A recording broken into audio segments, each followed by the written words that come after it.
ngewe nemera Yesu nk'umwami n'umukiza, nemera ko Yesu iyo uri mu maboko ye nta na kimwe cyaguhungabanya. Abo ngabo basebya twogejwe n'amaraso ya Yesu, duhagaze muri Yesu, twe dushwanyaguza abadayimoni, ntago turaguza mu izina rya Yesu.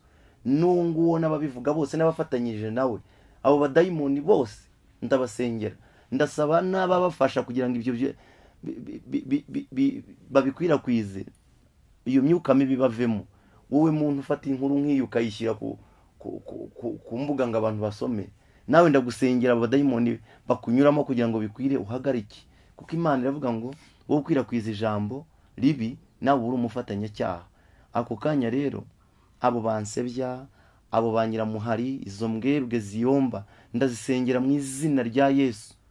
Amaraso ya Yesu abasange aho bari, abakize. Twebwe turi mu maraso ya Yesu. Bazavuga badusebya, Yesu aturinde. Bazadukasa, amaraso ya Yesu akasura aho bakashije. Bazatega baturoge, Yesu ategure. Mu izina rya Yesu abo bose ndabasengeye. Urabyumva? Mutuze dukore. Sengera mu itorero ry'abaprotestante. Kuba mwaho gake ni kubwinda yananiye ku gacupa kamwe nsigaranye, ariko abamasengesho mo baransengera akagiye gushiraho. Urumva? Sigare kuri fanta, urabyumva? Ndumva nta bintu byinshi ntarenzaho, kuko uzampamagare mu minsi mike, kuko amaraso ya Yesu yoza ibyo byose bigashira. Hari aho batagira kuri ibyo bankorera, ndahazi. Iyo mbonye kiriya kintu bakivugiye kuri radio bagashyira bagakora ibintu bya insolite bankasa, nanjye njya mu masengesho nkabereka Nyagasani nabo akabakasa. Ibyo byose ndabagira inama ko barekeraho,